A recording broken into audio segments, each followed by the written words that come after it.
Rick Tocchet talked. He didn't use the word swinging. Right. It's not what you think. All right. We're talking hockey here. Stop. He often uses that word. I know Tyler Yeah. Myers used it in his conversation with the media after the game, which we hope to get to a little bit later. But he talked about going through a guy. And I don't want to, the last person I want to pick on this team is Tyler Myers. No. Okay? Because I think he is he the perfect hockey player? No. By no means. But I thought that first goal, and we can run it here, really set the tone. This is in the first minute. He's at the right point, and here he is, swinging by the puck carrier. Instead of going through him. Instead of going through him, Yep. which is what Rick Tocchet talked about. So when Rick Tocchet, this is my understanding of it, and you know you've watched a lot of hockey, minor hockey, every level. You know, swinging by a guy. Yeah, absolutely. Coaches hate that. And again, stick by a guy. Well, just skating by, take him out. Take him out. Go through him. And Tyler knows this. And I'm sure he's kicking himself today because of this, because it really set a tone. But that's what Rick Tocchet is talking about when he talks about swinging. When he talks about not going through somebody, that's an example of it right there. And they do that way too much. That's the third defenseman in the last two games that pinched and the other team went up the ice and scored. 53 seconds into the game, demoralizing. And for a goaltender who hasn't played in 2 weeks, you know, he hasn't played. Seelovs hasn't played in 2 weeks. I'm a little baffled as to why he got the start last night. The Devils came to town, Donnie, the third highest scoring team in the NHL. You got San Jose Saturday. You got a red-hot Lankinen. And you dress the kid that hasn't played in 2 weeks. You think it was Seelovs' fault last night? Did you see the shots on goal? Guess what? New Jersey is now tied with Vegas in the NHL for goals for. You knew coming in this was a high potent offense. You got Rick. They got 0 goals. Donnie, They had 20 shots. You still got to make saves. You got to make saves, Donnie. His goals against average right now is 5.00. That's not good, Don. Yeah, the save percentage, never mind 900. So you're blaming Tocchet. No, I'm not. The save percentage is 797, Don. Not 850. Not even anywhere close to 900. It's in the sevens. It would have made more sense, I think, to start him against San Jose. You're right there. So everybody knows the Devils came into town. But still, they only had 20 shots, 0 goals. He allowed this 6 goals. This is like the people who blame Luongo for what happened in the 2011 Stanley Cup Final. They played 7 games. They got 8 goals, but it was all Luongo's fault, who got a couple of shutouts. Was he great in Game 7? No, but it was more than just goaltending. Here's something else that bothered a lot of people last night. I thought I was the only one who noticed this, and maybe it was my ego at play. I'm not sure. A lot of people noticed this last night.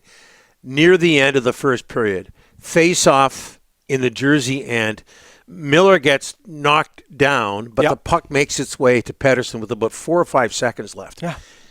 And it's just he just kind of floats a shot at Jacob Markstrom. Yeah. That's not an Elias Pettersson shot. That's underwhelming. And that's not tendonitis in the knee. That is confidence. You can't blame this on an injury. Somebody posted a Pettersson goal from a year and a half ago where he crossed the blue line with blazing speed and ripped it in the top corner. A guy with confidence, with his skill, and absolutely would have ripped that puck. Well, crank it. Or here's the other thing. We keep running it here. Yeah. Okay, but move your feet. Yeah. Move your feet. Closer. Get in a better position. Move closer and rip one. And you injure Jacob Markstrom. Well, whatever. I don't know. Was he worried about hurting him? His buddy? I'm not sure. He had time and space. But wind up, and not much time there, and it took him a while to get it away. I just look at that and I'm thinking, Rick, I don't know what you're hearing. Is he hurt? Is this knee tendonitis That's not anything in the knee, Don. I mean, that's not. Well, okay, then how do you explain it? You defended this guy in the contract. How do you explain that? Confidence. He just 2 years ago, Pettersson would have ripped that. This has gone on for a long time. He shot it right at Markstrom. Markstrom must have thought, "My goodness, that was an easy save."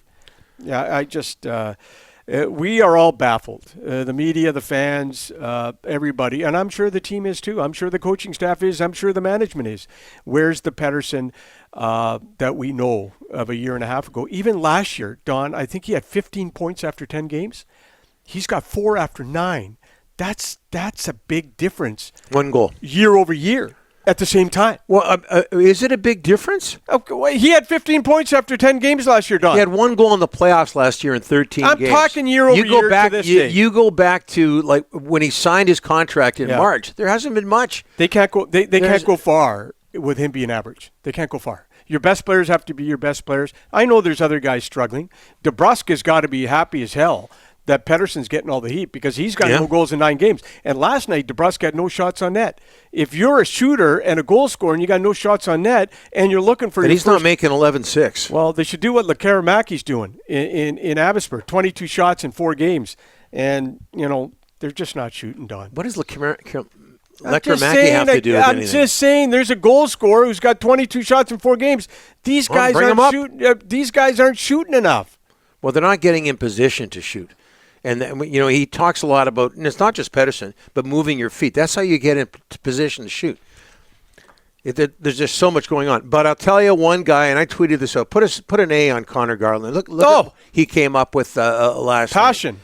night. At least Connor Garland cares. Are we going to show this? His care meter is high. Yeah. Yes. I tweeted this out last night. Throw an A on Connor Garland. He's been their best player. Oh, absolutely. He's been their best player, and he lost his fight to Eric Holla. Yeah. But at least he showed up. At least he tried to get something going. He got fed. Ice. Look at this, Don. He got fed pretty good. But this is a guy who said, he looked at the scoreboard and said, we're down by 3. I got to get these guys going. And so what do the Canucks do after that fight? Nothing. Yeah. Yeah, it was 3-0 at the time. He's been their best player, and that's not right. He shouldn't be their best His player. care meter is high. Connor Garland's care meter is high. Other guys on that team, the care meter is nowhere near as high as the care meter for Garland.